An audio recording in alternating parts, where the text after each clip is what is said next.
Welcome to Sideline Guideline. Hot topics, News, fantasy football, betting, weekly recaps, projections, rankings, injuries. your one-stop shop for everything football. Welcome to Sideline Guideline. So today we're going to have just a short video all by myself. It's just going to be a short episode on just waiver pickup, who to pick up for week 3 and get prepared. So without further ado, I'm gonna dive right in. So at QB position, the first one that we have is Daniel Jones. Daniel Jones, not your fancy quarterback that you would usually want in fantasy, but he can run, and seems like he's finding Sterling Shepard one of his favorite target a lot. He scored over 20 fantasy points in both weeks, so go hit up Daniel Jones. Second one, no one else but Teddy Two Gloves Bridgewater. Teddy Two Gloves Bridgewater is the quarterback that has the most air yards since the beginning of the season. He likes to toss it deep, and Courtland Sutton seems to be catching them all as of week 2. So there's nothing else to add than a quarterback in fantasy that throws the ball deep and gets those yards and potentially those long touchdowns. That's something that everyone likes, everyone wants on their team. So if you're struggling at quarterback, go get Teddy Two Gloves Bridgewater. So now we're going to go into our running backs. As again, also just a reminder, all of our waiver ads are players that are listed as under 50% owned on Yahoo. So if they're already owned in your league, then congratulations, you are playing in a very competitive league, but this is just as a reminder. So for running backs, first one we have is James White. People keep sleeping on James White, forgetting about James White, but James White has always been a somewhat relevant flex option every single year in that Patriots offense. So go grab James White. If you need that flex option, he's going to get you about at least 5 to 7 reception every single game. So it can be a very interesting flex play.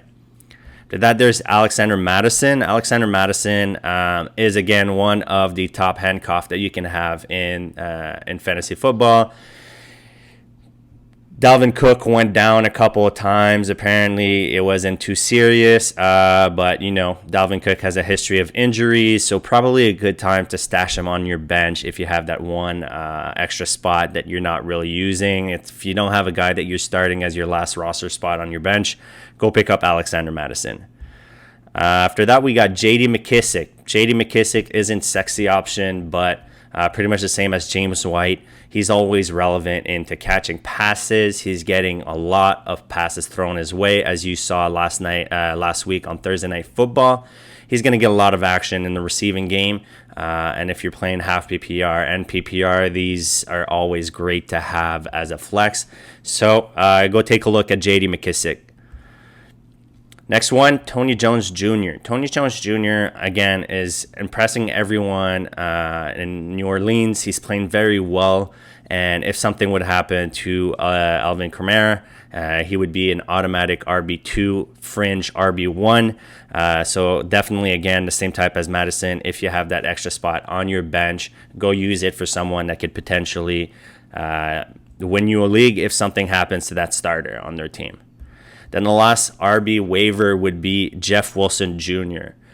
So last Sunday, Trey Sermon went down. JaMychal Hasty has a high ankle sprain. You don't know how long he's going to be out. Elijah Mitchell still got the bunch of the carries. But as we all know, Kyle Shanahan likes to split the load. Jeff Wilson is going to be back around week 8, maybe week 6.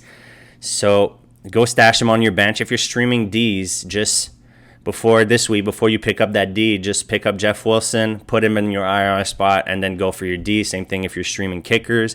If not, if your league allows you to pick up guys that are on IR directly to put in your IR spot, go take advantage of that and add them to your bench.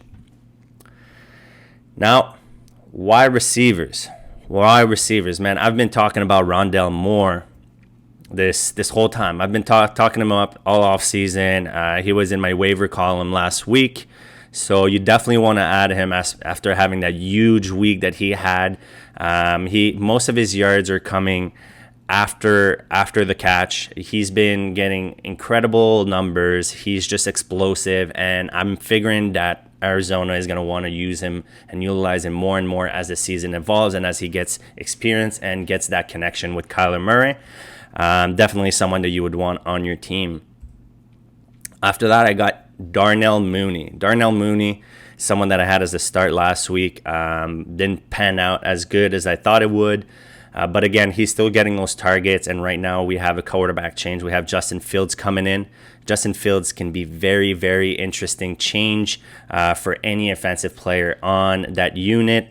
So, go pick up Darnell Mooney. He could become a wide receiver 3, a wide receiver 3 on your team. Wide receiver 3 or wide receiver 2. Sorry about that. The next one is one of Drake's pick.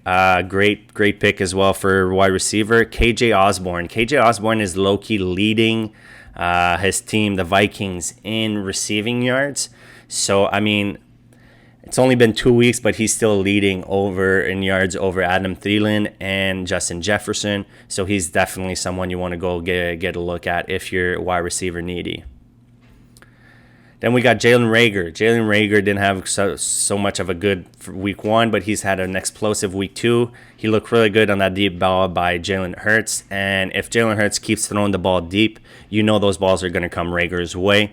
He's that deep guy threat. So it could definitely be a good, interesting option at flex or wide receiver 3 if you're playing with 3 receivers. That has a lot of upside. So if you're looking for upside and not for safety floor, Reagor's definitely your guy. Tim Patrick, I talked about him last week. He's a huge body, strong receiver that he's going to get touchdown. And what did he do last weekend? He got a touchdown. He's going to keep getting those red zone targets. He's going to keep making those catches. So a great option if you haven't picked him up. Now the next one is really under the radar. A lot of people had him in after week 1 just because he got that long touchdown. Van Jefferson Jr.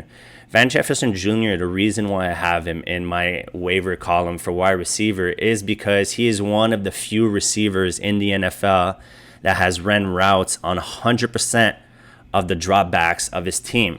Meaning that every time that Matthew Stafford drops back for a passing play, Van Jefferson Jr. is running a route. So even if he's not racking up those big numbers and Cooper Kupp seems to be the favorite target of Stafford, he can still be a very, very interesting option if he keeps running these routes every single time that they're in passing mode. Eventually, it's just going to pay off because that's just the way the numbers go. The more run you routes, the more catches, the more targets you can get eventually. So now the last one out of the wide receiver is Quintez Cephus, that just had a good game on Monday Night Football for the Detroit Lions. He had that crazy catch in camp that he just jumped up in the air so high, caught it one hand.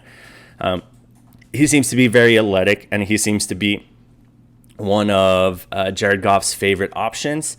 It's not a sexy offense, but a shitty team like Detroit Lions is going to be passing the ball a whole lot this season because they're going to be down almost all of the time.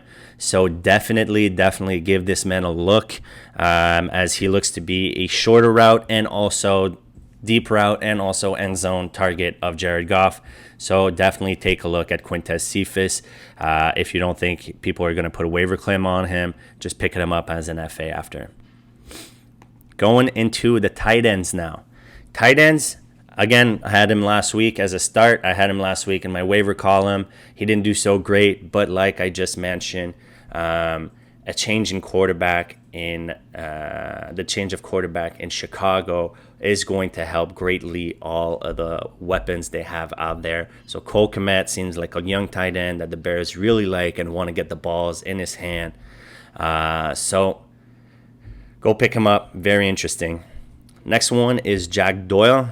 Jack Doyle, he's one of those guys that it's not a sexy fantasy option. Also, now we have to track what's going to happen with Carson Wentz that seems to have sprained both of his ankles. which is weird. I don't know how you sprain both of your ankles at the same time.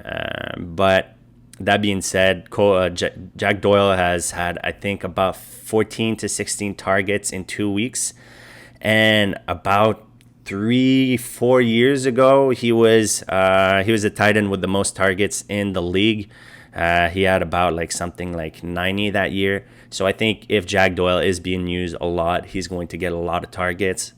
Again, he's not going to be your Travis Kelce or Darren Waller, but there's a huge drop in tight end production after these top 3, top 4 guys. So you definitely want to go for someone that has a lot of targets, because you're looking for that touchdown as a tight end. When you're starting a tight end that's not one of those top 4 guys, you're looking for that possible tight end. What's the probability that he gets a tight end? And the more targets you're getting, the more likely you are to get eventually a touchdown.